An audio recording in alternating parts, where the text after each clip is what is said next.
ایسی آواز آئے گی اور ایسے ہولناکی ہوگی کہ وہ جنگل چھوڑ کر امان لینے کے لیے سب آ جائیں گے یہاں شہر میں، آبادی میں آ جائیں گے جنگل چھوڑ کر. اور پھر آنے کے بعد ایسا ہوگا کہ ایک طرف شیر کھڑا ہے، بغل میں ہرن کھڑی ہے، لیکن شیر حملہ ہی نہیں کرے گا، اس کو اپنی پڑی ہوگی کہ کیا ہو گیا ہے، اور انسانوں کے سامنے آ جائے گا، کچھ بھی نہیں کرے گا کسی کا. اعوذ باللہ من الشیطان الرجیم، بسم اللہ الرحمن الرحیم. اذا الشمس كورت واذا النجوم انكدرت واذا الجبال سيرت واذا العشار عطلت واذا الوحوش حشرت واذا البحار سجرت واذا النفوس زوجت واذا الموءودة سئلت بأي ذنب قتلت واذا الصحف نشرت واذا السماء كشطت. اس سورت کا نام سورہ تکویر ہے، چونکہ اس سورت میں سب سے پہلی جو آیت ہے تو اس میں ہی یہ لفظ استعمال ہوا ہے اذا الشمس کورت، اور یہ جو کورت بنا ہے تکویر سے ہی، اسی لیے اس سورت کا نام سورہ تکویر ہے. اس سورت میں بھی اللہ تعالیٰ نے قیامت کو بیان کیا ہے.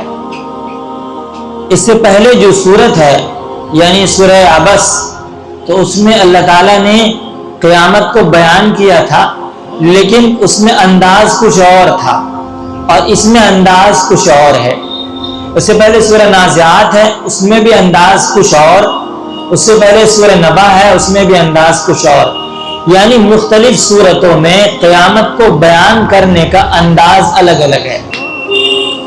سورہ عبس میں جو انداز تھا وہ یہ تھا کہ جب قیامت قائم ہوگی، قیامت آئے گی، تو اس دن اس کا اثر لوگوں پر کیسا پڑے گا. لوگوں پر اثر ایسا پڑے گا کہ جو اپنے ہوں گے وہ بھی دور بھاگیں گے. یوم یفر المرء من اخیہ، جس دن انسان اپنے بھائی سے بھاگے گا، اپنے بیٹوں سے بھاگے گا، اپنی بیوی سے بھاگے گا، اپنے رشتہ دار سے بھاگے گا، اور اپنی ماں اپنے بیٹے سے بھاگ جائے گی. تو یہ قیامت کا اثر جو ہونا تھا انسانوں پر، اس کا بیان تھا. اس انداز سے اللہ نے قیامت کو بیان کیا تھا. لیکن اس صورت میں اللہ تعالیٰ نے قیامت کو اس انداز سے بیان کیا ہے کہ جب قیامت قائم ہوگی تو قیامت کا اثر زمین کی چیزوں پر اور آسمان کی چیزوں پر کیسا اثر پڑے گا.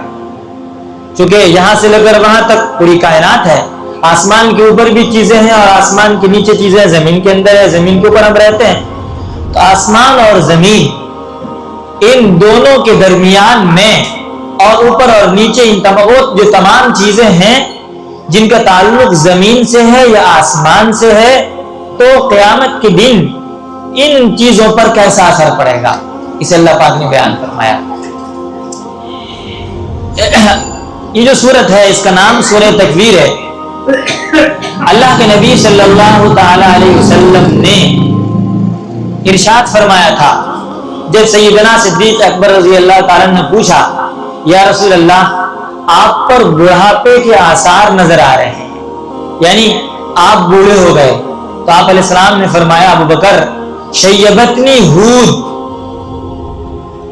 والواقعہ والمرسلات وَإِذَا الشَّمْسُ كُوِّرَتْ وَعَمَّا يَتَسَاءَلُونَ.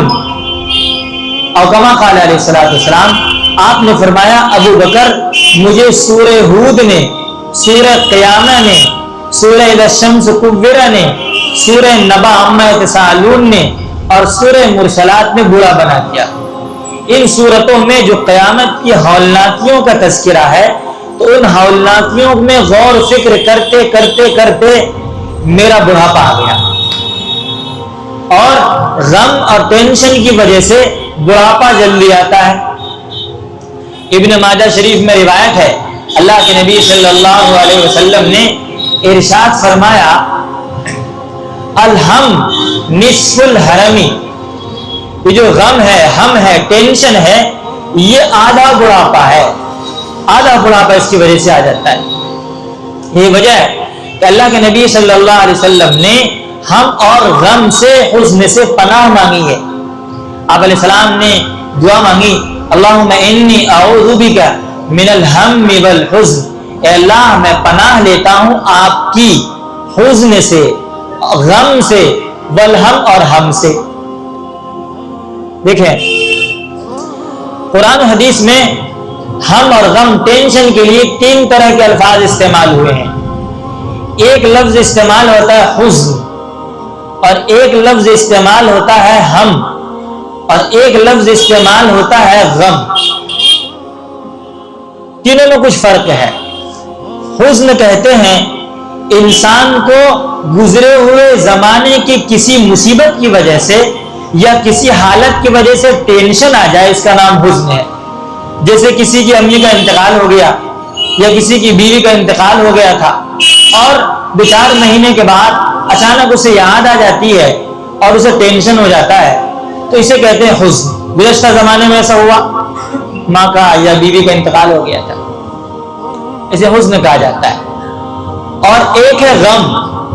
غم کہتے ہیں کہ موجودہ زمانے میں انسان پر جو مصیبت آ رہی ہے، آئی ہوئی ہے، اس مصیبت کی وجہ سے انسان کے اندر جو ٹینشن پیدا ہوتی ہے اسے کہا جاتا ہے غم. اور سورہ 4 پارے میں اللہ پاک نے یہ فرمایا جنگ احد کے سلسلے میں فَأَصَابَكُمْ غَمًّا بِغَمٍّ، صحابہ اکرام رضوان اللہ علیہم اجمعین کو کیا ہے، غم پر غم پہنچا جنگ احد میں. چونکہ ایک طرف تو حملہ اچانک ہوا جس سے کیا ہوا، بہت سارے مسلمان شہید ہو گئے تو غم ہو رہا. پھر نبی اکرم صلی اللہ علیہ وسلم کے دندان مبارک شہید ہو گئے تھے تو صحابہ کرام کو مزید غم ہوا، تو غم پہ غم ہو رہا ہے. تو یہ جو موجودہ زمانے میں جو مصیبت آ رہی ہے تو اس مصیبت پر جو ٹینشن ہوتا ہے اسی کو کہتے ہیں غم. اور ایک لفظ استعمال ہوتا ہے ہم. ہم کا مطلب ہوتا ہے آئندہ زمانے میں، آنے والے زمانے میں، فیوچر میں اگر کسی کو کسی بات کا اندیشہ ستا رہا ہو کہ میرے ساتھ ایسا ہو جائے گا یا ایسے حالات پیش آئیں گے، یا ہو سکتا ہے کہ میں جیل چلا جاؤں، ہو سکتا ہے کہ میں پکڑا جاؤں، اور ان پریشانیوں کی وجہ سے وہ ٹینشن میں پڑتا ہے، تو اس کا نام ہے ہم. اللہ کے نبی صلی اللہ علیہ وسلم نے تینوں طرح کے ہم سے، غم سے اور ٹینشن سے پناہ مانگی اور دعا سکھائی اللہم انی اعوذ بک من الہم والحزن. یہ جو سورت ہے، اس سورت میں اللہ تعالیٰ نے قیامت کا تذکرہ کیا تو 2 نفخہ ہے. ایک پہلی مرتبہ حضرت اسرافیل علیہ السلام جب پھونکیں گے اسے کہا جاتا ہے نفخہ اولا، اور پھر 40 سال کے بعد جب دوسری مرتبہ پھونکیں گے اسے کہا جاتا ہے نفخہ ثانیہ. تو اس صورت میں اللہ پاک نے دونوں نفخے کا تذکرہ فرمایا ہے کہ پہلے نفخے کے وقت کیا ہونے والا ہے دنیا میں، زمین و آسمان میں، اور پھر اس کے بعد دوسرے نفخہ جب ہوگا تو اس وقت کیا ہوگا. کچھ نقشہ اللہ پاک نے کھینچا ہے. اللہ کہتے ہیں اذا الشمس کورت، جب سورج بے نور کر دیا جائے گا، جب سورج کی روشنی ختم کر دی جائے گی. کبر یکبر تکبیر کے معنی آتا ہے روشنی ختم کر دینا، سلب کر لینا، چھین لینا. اور اس کا ترجمہ یہ بھی ہوتا ہے لپیٹنا. ایک چیز کوئی چیز ہے، آپ اس کو ادھر سے اور ادھر سے غلاف میں لپیٹ دیں تو اس کے لیے ہوتا ہے اذا الشمس کورت، جب سورج کو لپیٹ دیا جائے گا. آج سورج کے اندر روشنی ہے، اگر کوئی چیز جس کے اندر روشنی ہو اس کو آپ رکھیں بیچ میں اور ادھر سے غلاف لپیٹ دیں اور ادھر سے دونوں طرف سے غلاف لپیٹ دیں تو اس کی روشنی جو ہے ختم ہو جاتی ہے، نظر نہیں آتی. جیسے آپ بال کو لے لیں، کوئی بلب لے لیا اور بلب لینے کے بعد اوپر سے بھی ادھر سے بھی چادر اڑا دیا ادھر سے بھی چادر اڑا دیا، تب اس کی روشنی جو ہے وہ، اگر ہلکی چادر ہے تو ہلکی پھلکی روشنی آئے گی، لیکن موٹی چادر اگر ہے تو روشنی چھپ جائے گی. تو اللہ پاک کہتے ہیں کہ قیامت کے دن ہم سورج کو لپیٹ دیں گے، سورج کو لپیٹ دیا جائے گا یعنی اس کی روشنی ختم ہو جائے گی. سب سے پہلے سورج کی روشنی جو ختم ہوگی تو سورج ایسے ہو جائے گا جیسے میدے کی ٹکیا ہوتی ہے. میدا ہو اور میدے کو آپ گول بنا کر ٹکیا بنا لیں تو جو میدے کی ٹکیا ہے بالکل سفید سورج ہو جائے گا.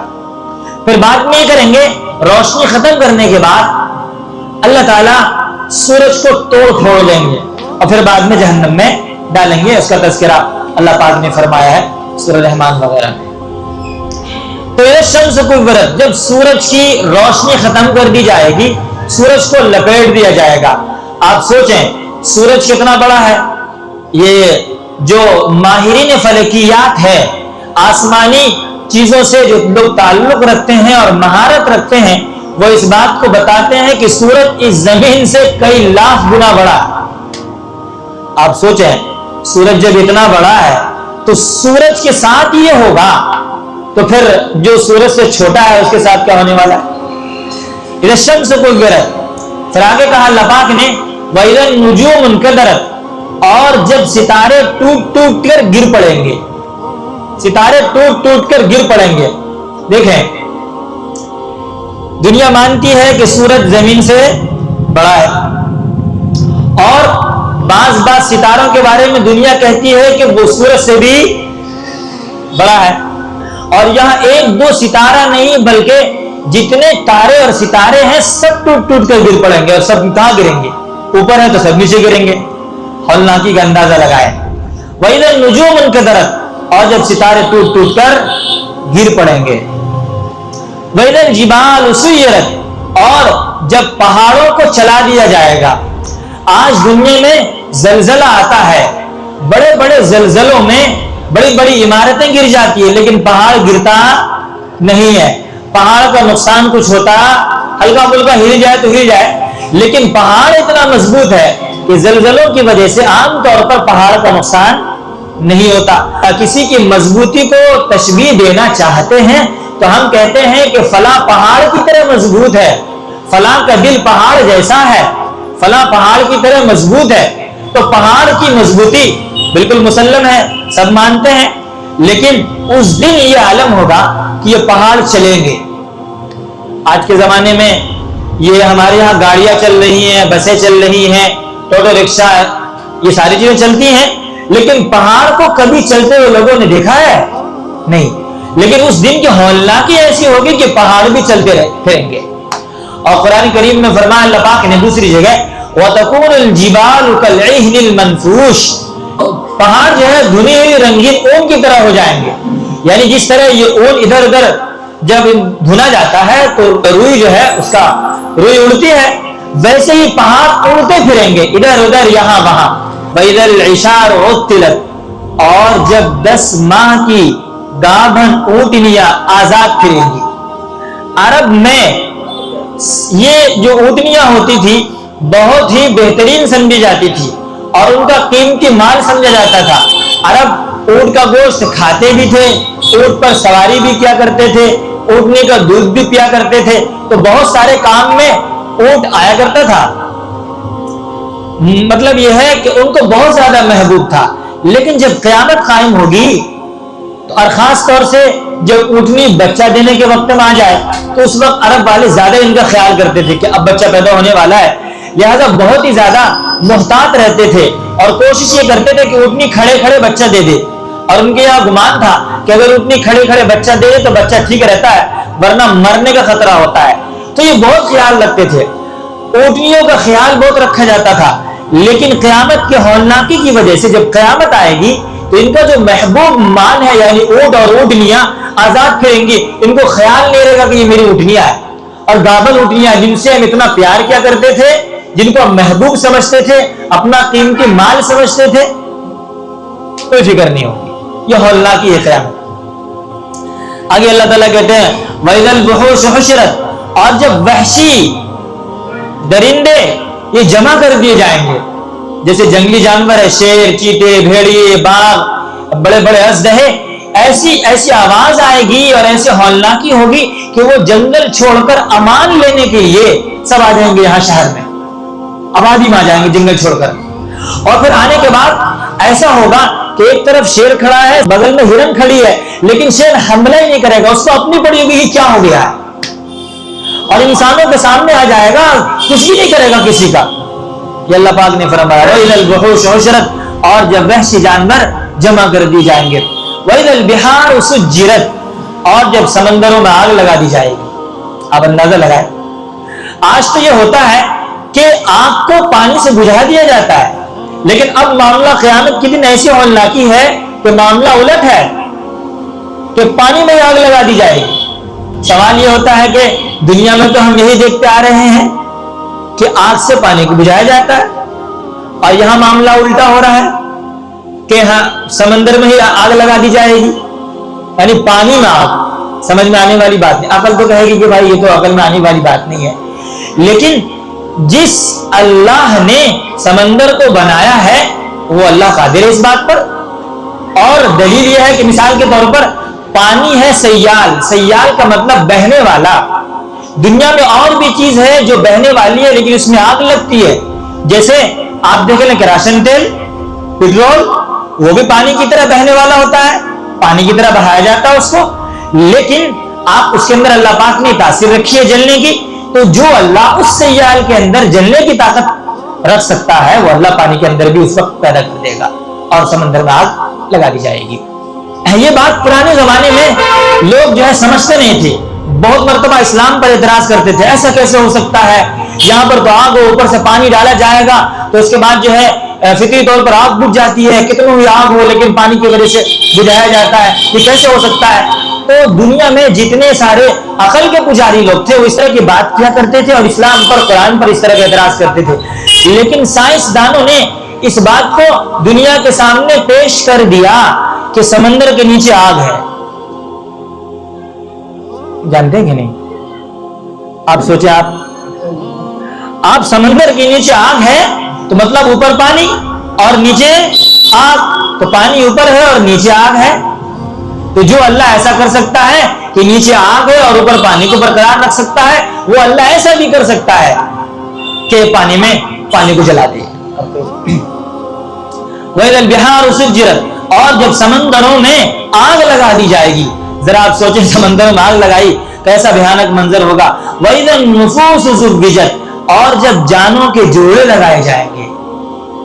دیکھیے یہ جو تذکرہ ہو رہا اوپر میں، یہ تذکرہ ہو رہا تھا نفخہ اولا کے وقت.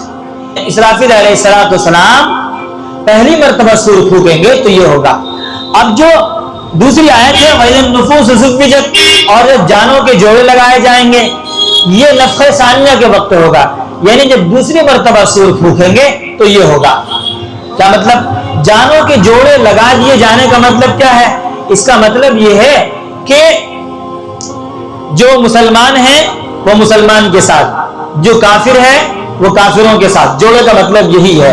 یہودی کی جماعت الگ، نصرانیوں کی جماعت الگ، مجوسیوں کی جماعت الگ، اہل ہنود کی جماعت الگ، جو آتش پرست ہیں ان کی جماعت الگ، جو سورج کے پجاری ہیں ان کی جماعت الگ. مسلمانوں میں بھی جو ہوں گے، جو نمازی ہیں ان کی جماعت الگ، جو صدقہ خیرات زیادہ کرنے والے ہیں ان کی جماعت الگ، جو روزہ رکھنے والے زیادہ ہیں ان کی جماعت الگ، جو جواری ہے ان کی جماعت الگ، جو شرابی ہے ان کی جماعت الگ. اس طرح سے یہ جانوں کے جوڑے لگائے جائیں گے. وَإِذَا النُّفُوسُ زُوِّجَتْ، اور جب جانوں کے جوڑے لگائے جائیں گے. وَإِذَا الْمَوْءُودَةُ سُئِلَتْ، اور جب زندہ درگور کی ہوئی لڑکی سے پوچھا جائے گا. یہ نفخہ ثانیہ کے وقت. عرب میں سارے لوگ تو ایسا نہیں کرتے تھے، لیکن کچھ جاہل قسم کے لوگ تھے جو اپنی بچیوں کو زندہ درگور کر دیا کرتے تھے آر کی وجہ سے، شرم کی وجہ سے کہ ہم داماد والے کہلائیں گے، یعنی میرے گھر میں داماد آ جائے گا. اچھا سوچنا ہی چاہیے تھا ان بیوقوفوں کو کہ تم بھی تو کسی کے داماد ہوئے ہوگے، تم نے بھی تو شادی کی ہے، تمہاری تو بیوی ہے. لیکن ان کی عقل میں آنے والی سب بات نہیں تھی اور وہ ایسا کر دیا کرتے تھے. اور بہت سی بچیوں کو زندہ درگور انہوں نے کیا تھا. ایک صحابی ہیں حضرت ساسا ابن ناجیہ رضی اللہ تعالیٰ عنہ، فرزدق شاعر گزرا ہے، بہت مشہور شاعر عرب میں. تو ان کا یہ ان کے دادا تھے ساسا ابن ناجیہ. انہوں نے زمانی جاہلیت بھی پایا تھا اور اس کے بعد یہ زمانی اسلام بھی پایا. زمانی جاہلیت میں یہ کرتے تھے، اگر کسی کے بارے میں معلوم ہوتا کہ اپنی بچی کو یہ زندہ درگور کرنے والا ہے تو یہ جو ہے چلے جاتے تھے اور جا کر کے 2 اونٹنیاں 1 اونٹ دے کر کے بچی کو لے لیتے تھے اور اپنے پاس رکھ لیتے تھے. یہ کرتے تھے اور 360 بچیوں کو زندہ درگور ہونے سے بچا لیا. جب یہ اسلام لائے تو نبی اکرم صلی اللہ علیہ وسلم کے پاس آئے، آپ علیہ السلام سے واقعہ سنایا، رسول اللہ میں نے ایسے سے کیا تھا. کیا مجھے ثواب ملے گا؟ آپ علیہ السلام نے فرمایا کہ یہ کیا کم بڑی بات ہے کہ اللہ تعالیٰ نے تمہیں اچھے کام کی وجہ سے اسلام کی توفیق عطا فرمائی، لیکن بہرحال ان کو ثواب بھی ملے گا۔ زمانے جاہلیت میں جو لوگ کام کر رہے ہیں اچھا کام، مسلمان ہو جاتے ہیں، ان کو ثواب ملتا ہے، ثواب ملے گا۔ تو وَإِذَا الْمَوْءُودَةُ سُئِلَتْ، اور جب زندہ درگور کی جانے والی کی گئی لڑکی سے سوال کیا جائے، کیا سوال کیا جائے گا؟ بِأَيِّ ذَنبٍ قُتِلَتْ، کس گناہ کی وجہ سے قتل کیا گیا، کس گناہ کی وجہ سے ان کو قتل کیا گیا۔ آج کے زمانے میں اب یہ شکل تو نہیں رہی کہ مطلب کوئی بچی ہو اور باپ اس کا جو ہے لے کر جائے اور زندہ درگور کر دے، ایسا عام طور پر نہیں ہوتا۔ اکا دکا اگر کوئی ظالم ایسا کر لے تو الگ بات ہے، ایسے عام طور پر ایسا ہوتا نہیں، لیکن پیٹ میں ایسا خوب ہوتا ہے۔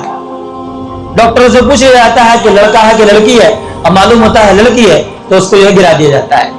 میں نام تو نہیں بتاتا، لیکن متعین طور پر میں جانتا ہوں ایسے آدمی کو جس نے 3-4 بچیاں گرا دی اس وجہ سے کہ ڈاکٹر نے بتایا کہ لڑکی ہے، اور جب 5ویں مرتبہ ہوا بتایا کہ بیٹا ہے، کہا ٹھیک ہے رہنے دیا جائے۔ ان بچیوں کو رکھا جاتا تو بچیاں زندہ رہتی اور اس کے بعد جو پیدا ہوتی، لیکن آپ جو اس کو مار رہے ہیں۔ علماء نے مسئلہ یہ لکھا ہے کہ 4 مہینے کے بعد چونکہ روح ڈال دی جاتی ہے، انسان زندہ ہو جاتا ہے، 4 مہینے کے بعد اگر کوئی کر رہا ہے تو بالکل وہ قتل ہے، سمجھ رہے ہیں؟ ایک زندہ کو مارنا ہے، قتل ہے وہ۔ وَإِذَا الصُّحُفُ نُشِرَتْ، اور جب صحیفے کھول دیے جائیں گے، صحیفے کا صحیفہ، یہ صحف صحیفہ کی جمع ہے، اور صحیفہ کے معنی آتا ہے کاپی، کتاب، نامہ اعمال۔ تو صحیفے کھول دیے جائیں کا مطلب، صحیفے کھول دیے جانے کا مطلب یہ ہے کہ انسان نے جو کچھ بھی کیا ہوگا انسان کا نامہ اعمال سامنے ہوگا۔ قرآن میں ایک جگہ اللہ کہتا ہے کتاب یلقاہ منشورا، انسان اپنے نامہ اعمال کو کھلا ہوا سامنے پائے گا۔